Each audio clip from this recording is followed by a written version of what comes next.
찬송가 301장 지금까지 진행한 곳 하나님께 찬양 드리겠습니다.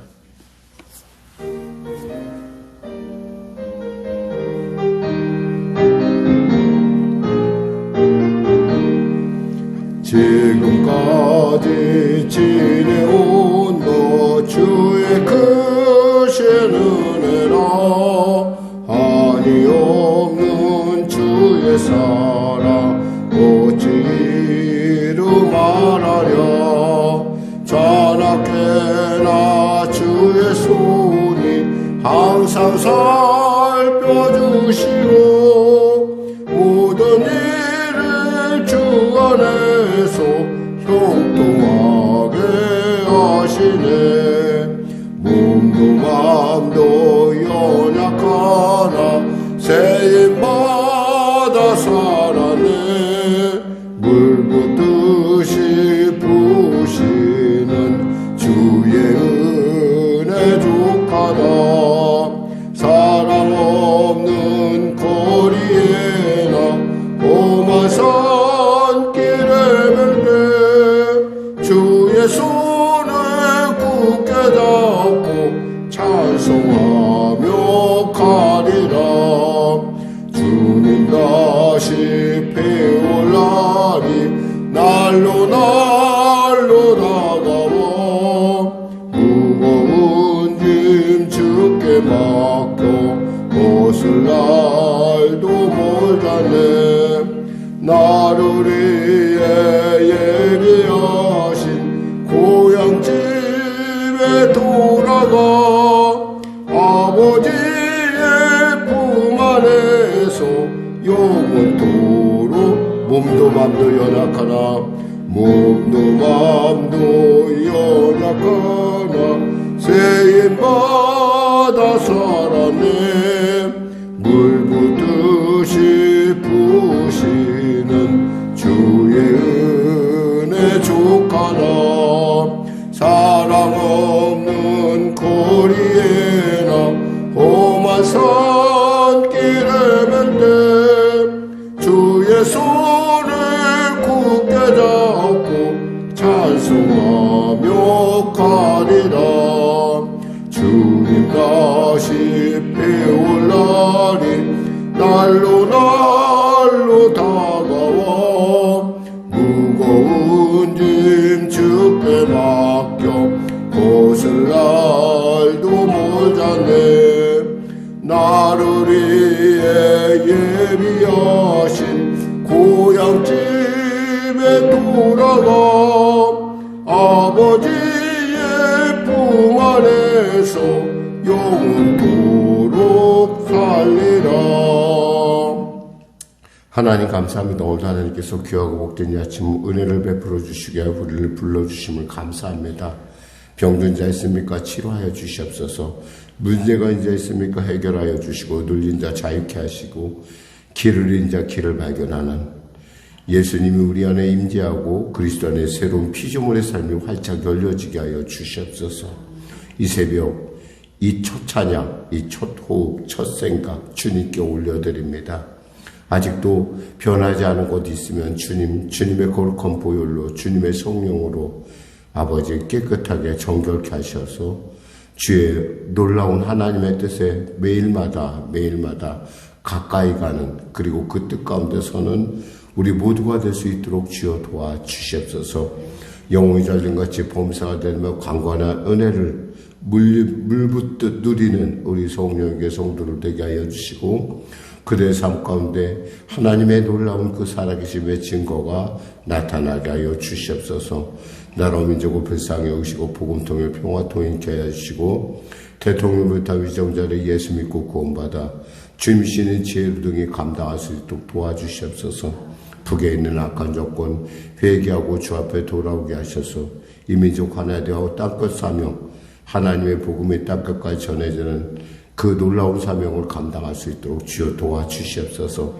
전쟁이 멈춰지게 하여 주시고 코로나 사태 이제 엔데믹을 향해 달려가고 있습니다. 하나님 온전한 치료약과 온전한 백신이 개발되어서 이것이 역시 일상 가운데 지나가는 하나의 질병화될 수 있도록 은혜 베풀어 주시옵소서. 성령의 교회를 인도하시고 통치하여 주시고, 또 아버지 간절히 바라는 우리 성도들의 일터와 삶의 현장 가운데 주님 함께하여 주시고 은혜를 베풀어 주시옵소서. 하늘문을 열어 주소서. 오랫동안 불황에 시달리고 있는 그들의 삶의 정황을 주님 아시오니 은혜 베풀어 주시옵소서. 건강을 더하여 주시옵소서. 오늘도 귀한 아침 주심을 감사하며 거룩하신 예수님의 이름으로 기도드립니다. 아멘. 하나님은 살아계십니다. 은혜 나누실 말씀은 예레미야서 21장 말씀입니다. 예레미야서 21장 말씀. 하나님의 말씀 같이 합독하겠습니다.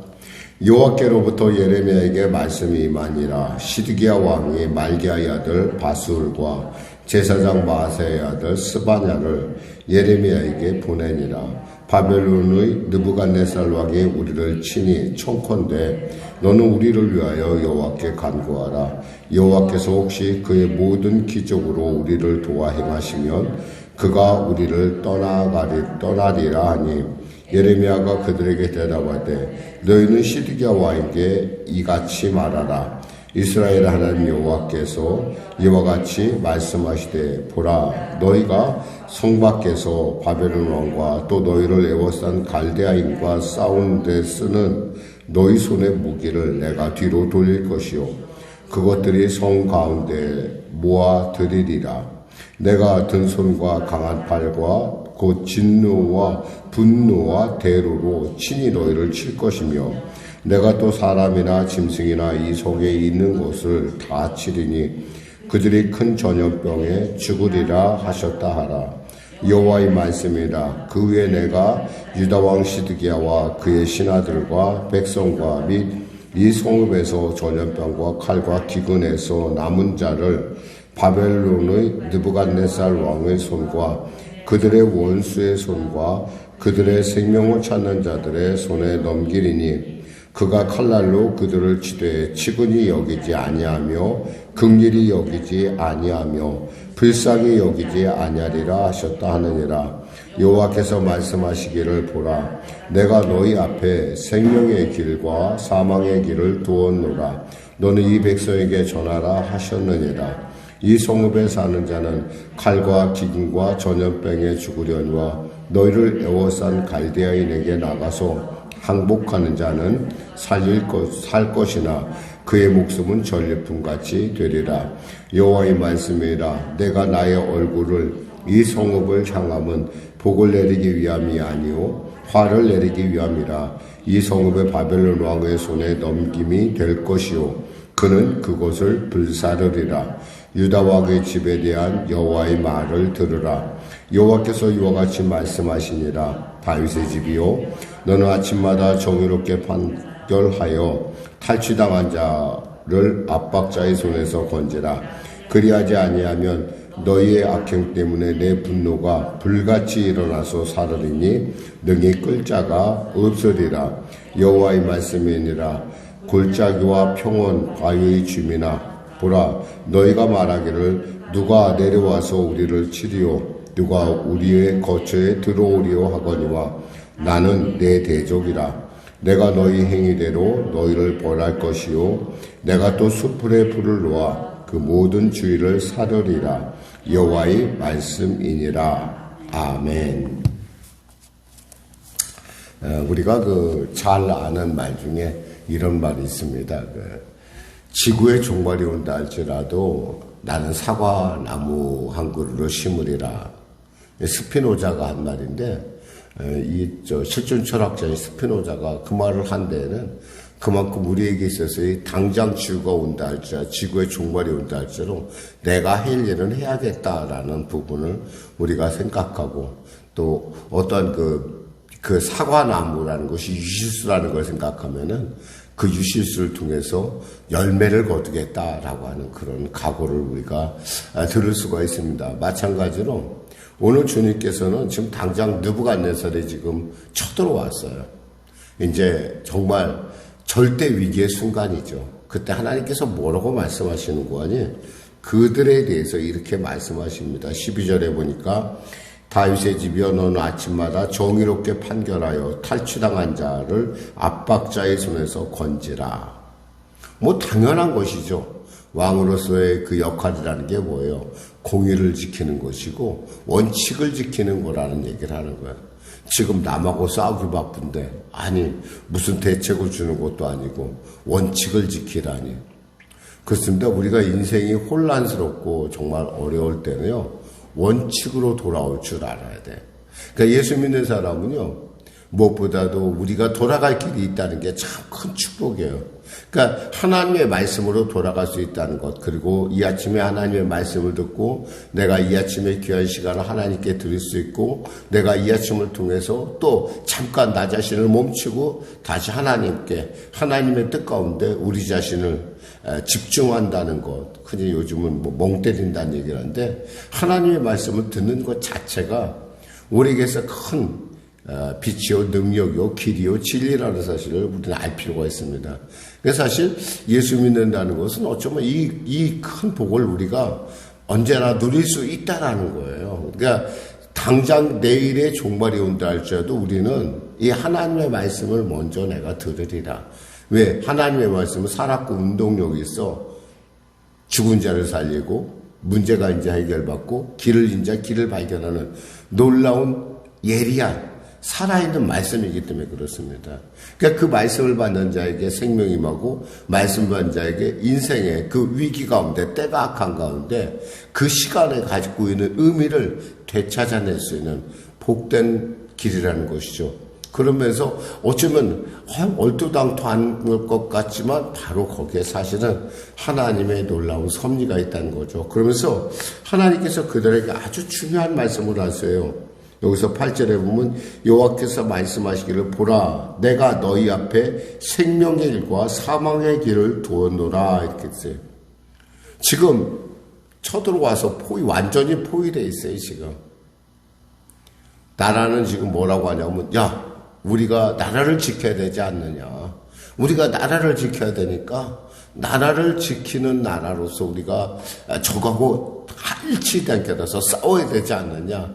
이렇게 얘기할 것 같은데 하나님께서 뭐라고 말씀하냐면 자 내가 너에게 사망과 생명의 길을 앞에 두었는데 이 성읍에서 사는 자는 칼과 기근과 전염병에 죽으려니와 너희를 에워싼 갈대아인에게 나가서 항복하는 자는 살 것이다. 항복하라 이 말이야. 항복하라. 항복하면 살 거야. 그에 따라 하나님의 방법과 우리의 방법이 다를 수 있어요. 그런데요, 하나님의 방법은 반드시 이루어지는 것이라면 우리의 방법은 두고 나중에 보면 그것이 큰 차선인 것을 최선이 아닌 걸 알 수가 있어요. 우리가 예를 들어서 히스기야가 이제 너는 이제 짐을 쌓아 이제 너 죽을 때가 됐어. 이사야를 통해서 하나님께서 말씀하셨어요. 히스기야는 그 문제에 대해서 벽을 향하여 하나님께 눈물을 흘려 간구하고 통곡합니다. 하나님 나를 살려달라는 거예요. 내가 볼 때 지금 내가 죽으면 이 아수르와의 전쟁에서 우리는 이길 수 없다라는 거예요. 그것뿐만 아니라 자기 인생의 어떤 중년에 한참 자기가 인생을 펼쳐가야 할 때 죽는다는 게 이게 말이 되냐는 어떤 그런 애통한 마음속에 그 안에 있는 걸 알 수 있어요. 그런데 하나님께서 그의 수명을 15년을 연장시켜줍니다. 이게 15년 연장시켜주니까 그 사이에 누가 태어나냐면 므낫세라는 사람이 태어나요. 하나님께서도 분명히 예레미야를 통해서 말해요. 므낫세가 행한 일로 말미암아라는 얘기를 하세요. 내가 이제 더 이상 이 이스라엘, 유다를 용서하지 않겠다라고 말씀하시거든요. 그러니까 자기가 살겠다고 그것은 최선이라고 생각했지만 사실 하나님 나라의 하나님의 관점에서 볼 땐 그 므낫세가 바로 너희를 이렇게 멸망으로 이끌 단초를 제공한다라는 것을 주님은 알고 있지만 우리는 모른다는 거죠. 우리는 그것이 다 옳다고 생각해요. 때에 따라 우리는 이와 같이 하나님의 방법에 대해서 우리가 참 이해 못할 부분이 있어요. 왜냐하면 나는 지금 당장 죽거든. 근데 우리가 알아야 돼요. 우리는 여기서 끝나는 것이 아니라 우리는 하나님 나라에 가는 그 과정 가운데 있다는 거야. 시선을 좀 더 넓게 길게 볼 필요가 있다는 것이죠. 이 땅에서 아무리 누려도 사실 이 땅에서 아무리 우리가 모든 걸 갖춘다 하더라도 그것이 하나님의 마음에 합한 것이 아니라고 한다면 우리가 그것을 내려놓을 줄 알아야 돼요. 이게 아니구나라고 돌이킬 줄 알아야 돼요. 그게 바로 오늘 말씀이에요, 사실은. 포위가 됐고 문제가 발생을 하니까 시드기야는 자기의 신복들을 보냅니다. 이 바스울이라는 사람은 임멜의 아들 바스울이 아니라 분명히 여기서 얘기하고 있어요. 말기야의 아들 바스울이라는 거예요. 그리고 또 보니까 또 마세야의 아들 스바냐. 자기의 신복되는 사람, 특별히 그러면서도 그래도 좀 예레미야와 좀 친밀할 수 있는 그런 사람을 보냅니다. 나름 생각을 많이 했겠죠. 내가 직접 가야 되는데 사실 내가 직접 가는 것이 가장 옳은데 이런 때 우리가 참 이런 안이한 태도를 취하는 것을 볼 수 있어요. 그래서 이 안이한 태도를 통해서 어떻게 좀 해달라 이렇게 얘기하죠.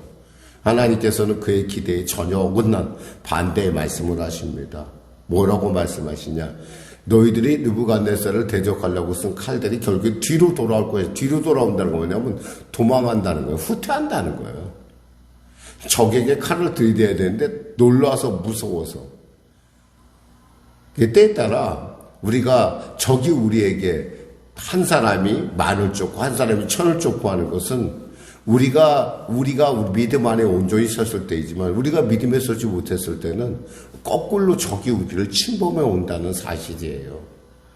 가끔가다 우리가 축사하다가 막 마음에 두려움이 들 때 있어요. 여러분 그때는 빠져도 돼요. 그때 여러분이 잘못하면 거꾸로 눌림을 당할 수 있어요. 그럴 때는 여러분 과감하게 아니다 싶으면 거기다 손도 대지 말고 그냥 멀리서 기도만 해줘요. 그걸로 족한 거예요. 근데 또 그것도 체면상 내가 그래도 이런 생각하지 마세요. 중요한 것은 영적인 대결은 체면 갖고 되는 게 아니에요. 그것은 하나님의 영으로 되는 일이에요. 하나님의 영이 우리에게 임하면 담대함이 임하지만 하나님의 영이 떠나면 우리는 있잖아요. 또 우리가 뭐 대단한 게 뭐가 있겠어요. 아무것도 없어요. 결국엔 예레미야가 이렇게 말씀합니다. 갈대아인과 싸운 데서는 너희 손의 무기를 내가 뒤로 돌릴 것이요 그것들이 이 성 가운데 모일들일 것이다. 내가 든 손과 강한 팔과 진노와 분노와 대로로 너희를 친히 칠 것이다. 여기서 참 무서운 하나님의 참 이스라엘 향한 하나님의 진노를 있어요. 보니까 강한 팔, 진노, 분노, 대로. 이건 뭐예요? 돌이키지 않으시겠다는 거예요. 예레미야가 온기를 깼듯이 그릇을 깼듯이 이제 이것은 이미 정해진 일이다. 그러면 어떻게 돼요? 하나님이 정하셨다 그러면 그 하나님의 뜻에 순종해야 되는 거예요. 그게 지혜인 거예요. 만일 하나님이 정하지 않았다면 우리는 어때야 돼요? 끝까지 우리는 달려가 봐야 돼요. 왜냐하면 하나님의 뜻이 어딘지 온전하게 우리가 알아야 되거든요. 우리가 예수님께서 그 겟세마네 동산에서 정말 땀방울이 핏방울 되도록 기도하는 걸 볼 수 있어요. 예수님도 하나님이시잖아요. 성령을 물붓듯 그에게 부으셨다고 하셨잖아요. 근데도 불구하고 하나님께서 끝까지 땀방울이 핏방울 되도록까지 기도하신 이유가 뭘까요? 그만큼 하나님의 뜻을 순종한다는 게 쉬운 일이 아니라는 거예요. 그래도 끝까지 기도하세요. 그러면서 제자들이 너희는 왜 깨어 기도하지 않느냐라고 책망하시는 거예요. 그만큼 이 땅에서의 시험이라는 게 결코 만만치 않아요. 그래서 주님께서 주기도문을 통해서 우리가 시험에 들게 하지 마옵시며라고 기도하게 하는 거예요. 그만큼 어려워요. 근데 여러분 아셔야 돼요. 분명히 하나님의 말씀에 순종하면 거기에 길이 있고요. 거기에 방법이 있어요. 비록 때가 악한 건 사실이에요. 그러나 그 때 가운데 하나님의 때는 반드시 우리로 하여금 놀라운 기회의 길을 가게 하는 놀라운 역전의 삶을 살게 하는 은혜가 있다라는 거. 아주 그 순간이에요. 아주 정밀한 한순간의 차이인데 그 순간의 선택이 우리의 삶을 바꿀 수 있다라는 것이죠. 그러니까 절대로 여러분 어떠한 순간에도 하나님의 말씀을 통해서 여러분의 삶을 보는 그러한 지혜를 꼭 가지세요. 그래서 여러분에게 주어지는 인생의 위기가 바로 나의 성장의 계기가 되는, 그러니까 하나님의 뜻이 우리 안에 나타나는 복된 기회가 되시기를 주님의 이름으로 축원합니다. 기도하겠습니다. 하나님 감사합니다. 말씀을 전했습니다. 사랑 우리 성령교회 성도들, 오늘도 하루를 맞이합니다. 아버지, 우리의 삶이 때에 따라 정말 이것이 무엇인가 도대체 어떻게 감당할 수 없는 그런 아픔과 또 위기와 절망의 순간일 수도 있지만, 우리가 그러함에도 불구하고 생명해 주시오, 또 우리의 영과 생명이신 주의 말씀을 듣게 이 자리에 모였사오니 하나님 우리에게 그 말씀을 주시옵소서, 은혜를 베풀어 주시옵소서. 그리하여 우리로 하여금 하나님이 어떠한 분인지, 하나님의 뜻이 어디에 있는지, 바로 이스라엘 사람들 앞에서, 유다 앞에서 그들 앞에 바로 생명과 사망의 길을 주셨듯이 하나님의 뜻에 순복할 줄 아는 지혜가 우리에게 있게 하여 주시옵소서. 예수님의 이름으로 기도드립니다. 아멘. 우리 말씀 생각하고 찬양하고 기도하겠습니다. 찬송가 427장입니다.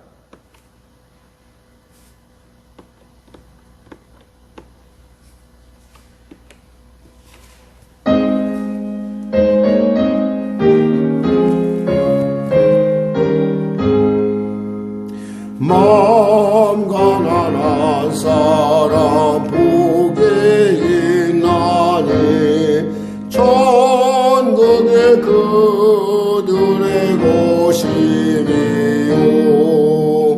늘에 통하느니 복에 있나니 그들이 위로를 받으리라. 온유한 사람은 복이 있나니 그 땅이 기업이 될 것이요 사모하느니 복이 있나니 그들이 배부를 것이로다. 긍휼히 여기면 복이 있나니 긍휼히 여김을 받으리라.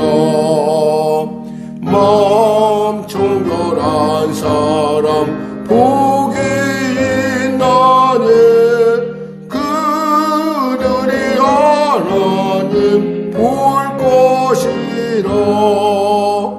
화평케 하느니 복이 있나니 그들이 하나님 아들이요 핍박을 받느니 복이 있나니 천국이 그들의 것임이라. 주 위에 욕보면 복이 있나니 하늘의 그 상을 받으리라. 성부와 성자와 성령께 영광 영원히 돌리세 할렐루야. 아멘. 하늘에 계신 우리 아버지, 아버지의 이름을 거룩하게 하시며 아버지의 나라가 오게 하시며 아버지의 뜻이 하늘에서와 같이 땅에서도 이루어지게 하소서. 오늘 우리에게 일용할 양식을 주시고 우리가 우리에게 잘못한 사람을 용서하여 준 것 같이 우리 죄를 용서하여 주시고 우리를 시험에 빠지지 않게 하시고 악에서 구하소서. 나라와 권능과 영광이 영원히 아버지의 것입니다.